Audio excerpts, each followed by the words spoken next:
Hello students, welcome back to virtual platform of Udainath Autonomous College of Science and Technology Adaspur. We are continuing our discussion of community health and social work. And in our previous video lectures, we had discussed about what is epidemiology, aims of epidemiology, uses of epidemiology, terminology used in epidemiology, and also discussed about components of epidemiology, tools of measurement or measurement in epidemiology. And in this class now we will discuss some other parts of epidemiology, and now we will discuss about the epidemiology and public health, epidemiology in clinical medicine, and also we will discuss about the epidemiological studies. And in epidemiological study we will discuss about different types of studies and different methods of studies. First we will discuss on some modern epidemiology: infectious disease epidemiology, chronic disease epidemiology, clinical epidemiology, genetic epidemiology, occupational epidemiology, cancer epidemiology, neuroepidemiology. In modern epidemiology, there is different types of epidemiology, and due to different factors, there is different category of epidemiology. Some are infectious epidemiology. Because of different types of infection, there is some diseases occurred.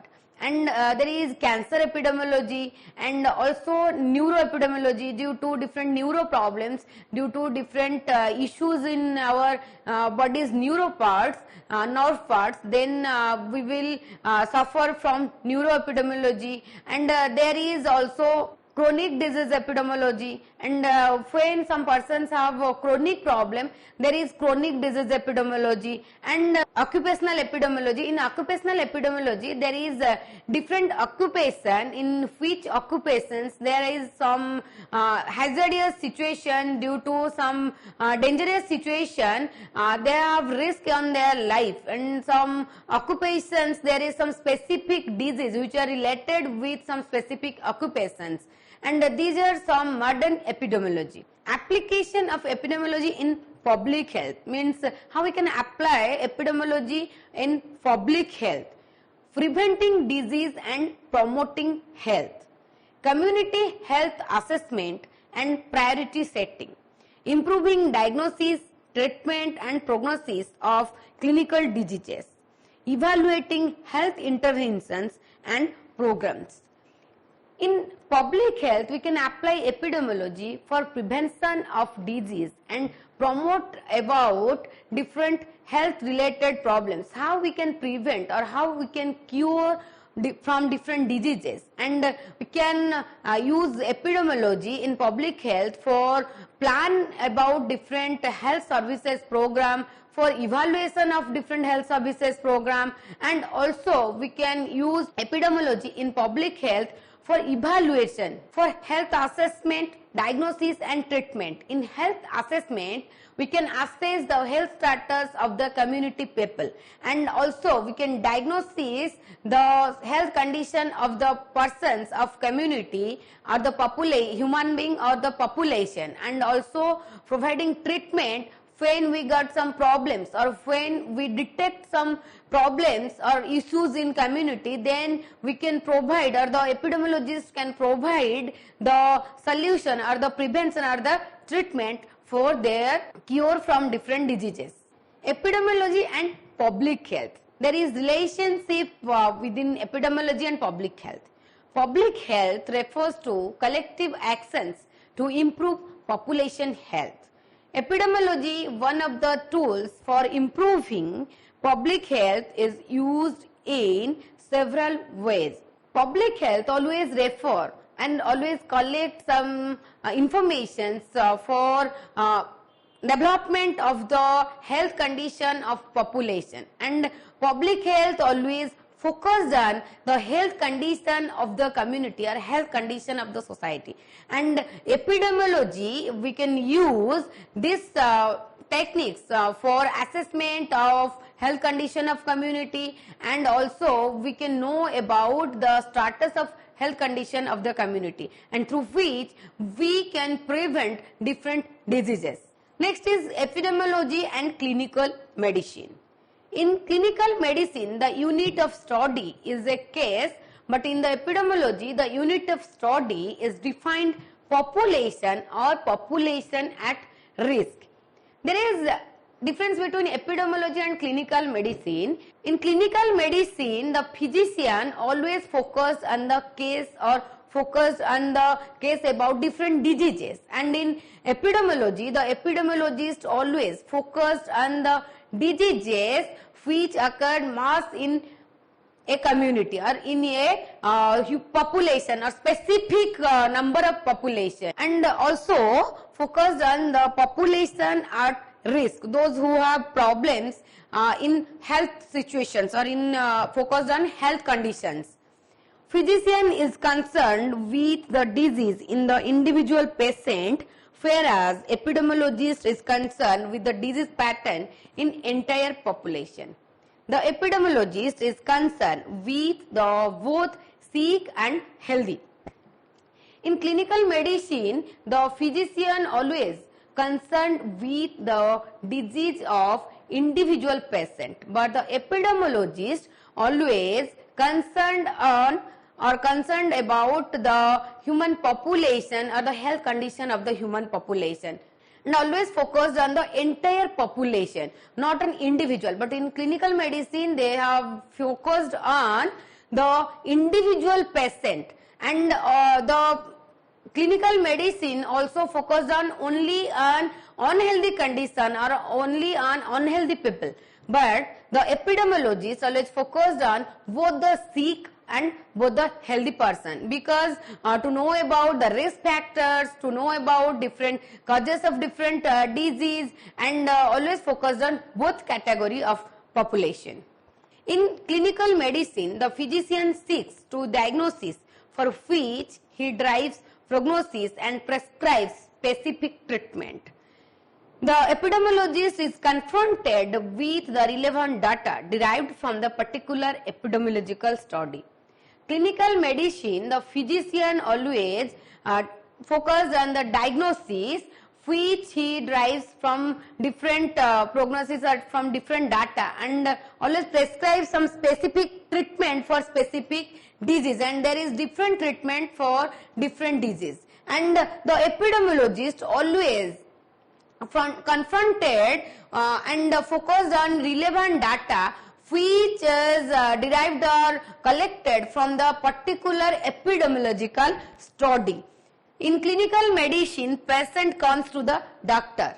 Epidemiologist goes to the community to find out the disease pattern and suspected causal factors in the question.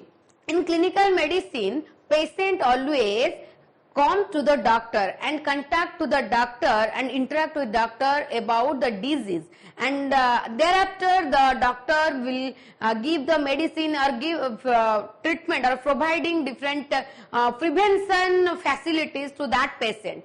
But the epidemiologist always come to the community and interact with the community member, and after that the epidemiologist find out the disease pattern and also find out the cause or risk factors of the diseases. What are the reasons behind different diseases in some specific community or in some specific numbers of population. Then is epidemiological studies. Under epidemiological studies, there is two types of studies. One is observational studies, second one is experimental studies.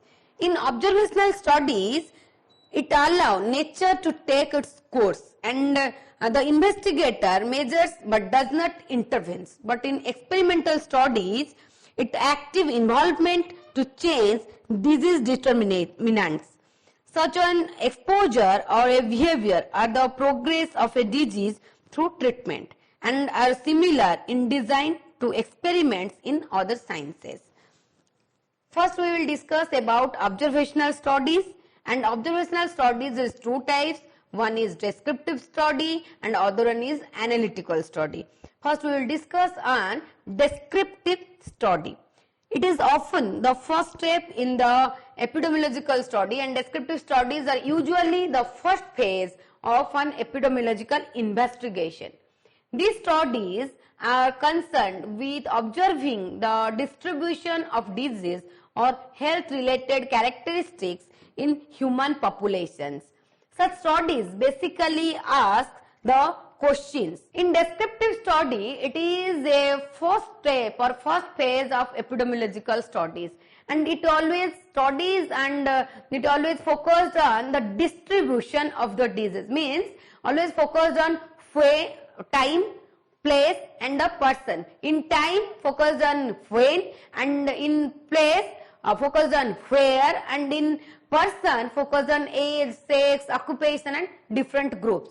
And it is a study through which we can collect data about different diseases, about the place where different diseases are occurring, and also different occupation, different age group and different sex group people, those who are suffering from different diseases. We can collect data on that, and we can study on some specific areas and some specific health related characteristics of human population. Procedures in descriptive studies. Defining the population to be studied.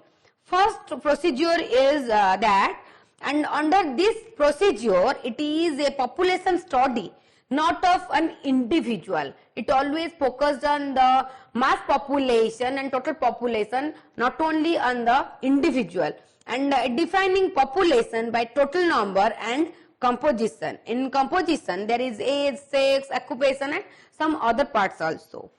Defined population can whole population or a representative sample, and it can take an individual or sample also, and always focused on whole population.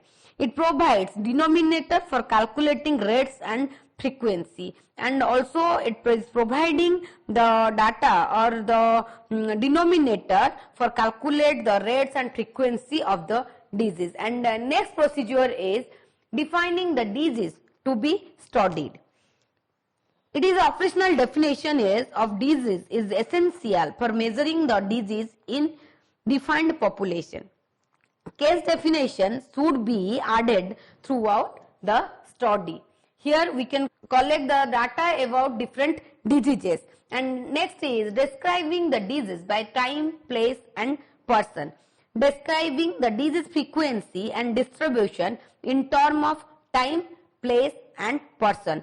In time there is year, month, week, season and duration also. And in place there is country, region, climatic zone, some urban and rural community, and also cities and towns. And in person there is age, sex, marital status, occupation, education and also socio-economic status.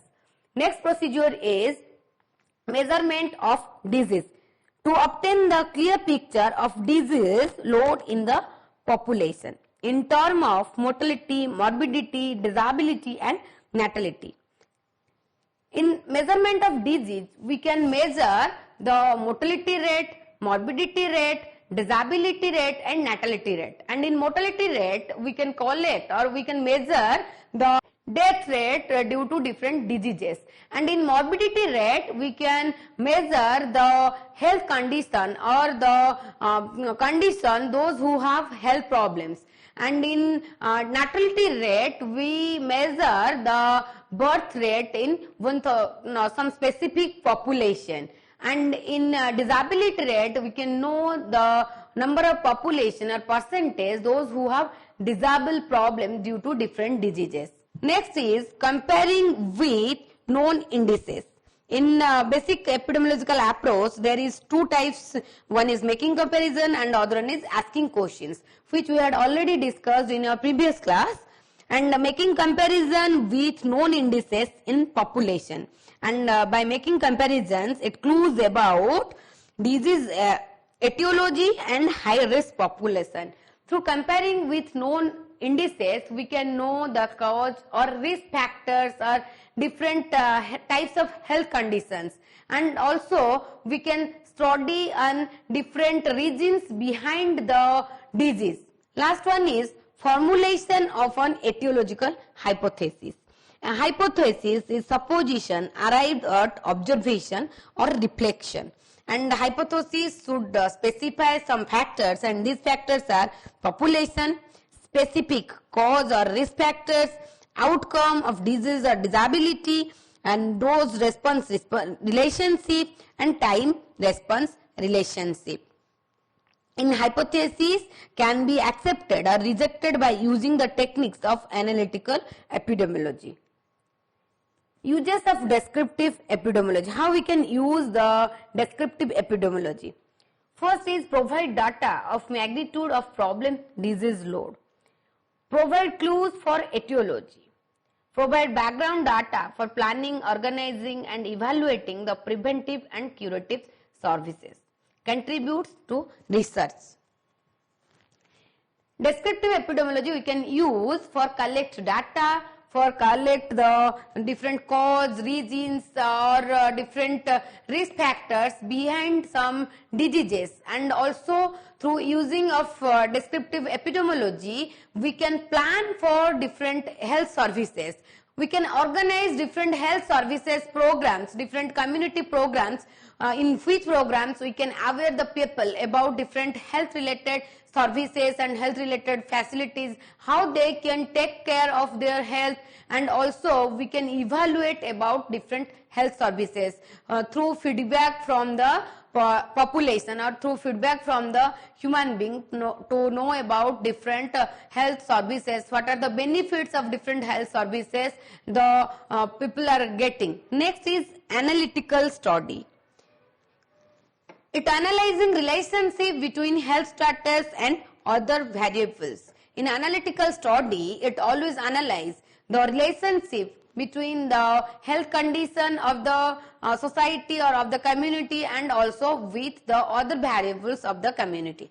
The objective is testing the hypothesis. In analytical study, we can test the hypothesis to know about the data about different diseases. Subject of interest is individual, but inference applied to population. In analytical study, there is subject or there is interest on individual, but it can apply to whole population. And there is types of analytical study, two types. One is case control study and second one is cohort studies. First we will discuss about case control studies. In case control studies, it is first approach to testing causal hypothesis. Case control study is a first phase or first approach through which we can test the hypothesis, that is causal hypothesis, and especially for rare disease. It implemented for collect or for testing the hypothesis for some rare diseases.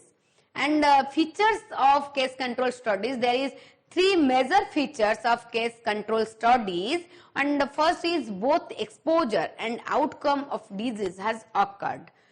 And next is study proceeds backwards from effect to cause. We can proceed or study from effect to cause. It uses a control group to support or refuse a inference. It always use a control group through which we can support or we can refuse of a inference. Next is steps in case control study. Selection of cases and controls. First step is that there is cases and controls, and in cases there is case definition is diagnostic criteria and eligibility criteria, and the source of cases is hospital or general population, and in controls free from the disease under study, similar to the cases in all other aspects or source, and the sources are hospital, relative, neighborhood and general population. And next is matching. Matching is processed by selecting controls in a manner that they are similar to cases in all variables. Matching is essential for comparability and for elimination of confounding bias. And next is measurement of exposure. Information of exposure of risk factors should be obtained in same manner for both cases and controls. And we can information obtained by questionnaire, interviews, and hospital records and employment records. Through these hospital records and employment records and interviews and questionnaire, we can measure of exposure. And next is analysis and interpretation. There is exposure rates and odds ratio. There is two types of factors. One is exposure rate and another is odds ratio. And exposure rate is estimation of rates of exposure of suspected factor among different cases and controls. And the odds ratio is estimation of disease risk associated with exposure among cases and controls. Next is cohort study. In cohort study, the cohort is a group of people with similar characteristics. The group of people who have same characteristic, who have same categories. And next is, it is also called follow-up or incident studies. And cohort study also known as the follow-up or incident studies due to some factor, that is there is similar characteristics between group of people. Begin with a group of people who are free of disease.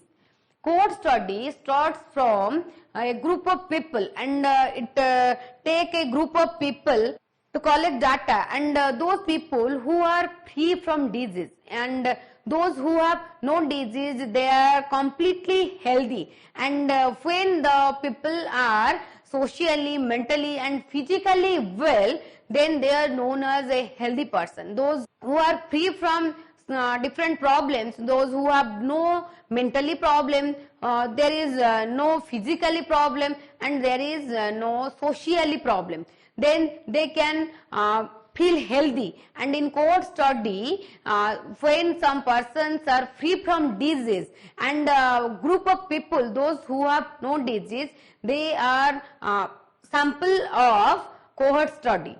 Whole cohort is followed up to see the effect of exposure. And next is types of cohort study. Prospective cohort study, and prospective cohort study is current cohort study, in which we can take data on current studies. And retrospective cohort study. In retrospective cohort studies, there is historical cohort study. We can take or we can apply the history of the disease. And last one is combination of both prospective cohort studies and retrospective cohort studies, in which we have to collect or we have to input both the current cohort study and historical cohort study. Next is elements of cohort study. First is selection of study subjects. In this cohort study, there is general population or special groups. In special group, we have to include doctors, teachers and lawyers. And cohorts should be selected from the group with special exposure under study. And next is obtaining data on exposure. Cohort members through questionnaire and interview, review of records and medically examination or test or environmental surveys. Through the questionnaire or interview and through review of different records, which records maintained by the doctors, the medicals, and also record of different medical examinations and tests, and through environmental surveys also we can collect data, and this is obtaining data on exposure. Next is selection of comparison group. There is 3 comparison group. One is internal comparison, another one is external comparison, and last one is comparison with general population. And next is regular follow-up of all participants. And there is some procedure of follow-up. We have to record the proper data. We have to record the death rate of the hospital. We have to record the health conditions of patients, and also we have to record about the history of the patient, through which we can follow up the patients. And in follow up of a patient, this will help to know about the detail of the disease, and also we have to make record on the risk factors or the different cause of the different diseases. Last one is analysis. That are analyzed in terms of incidence rates and estimation of risk. In incidence rates, there is among exposed or non-exposed, and in estimation of risk, there is relative risk and attributable risk. This is all about today's class, and in this class we had discussed about different modern epidemiology and public health, epidemiology and in clinical medicine, and also discussed about different epidemiological studies and types of epidemiological studies. If any query, then you can ask me through comment box. Thank you. Keep watching.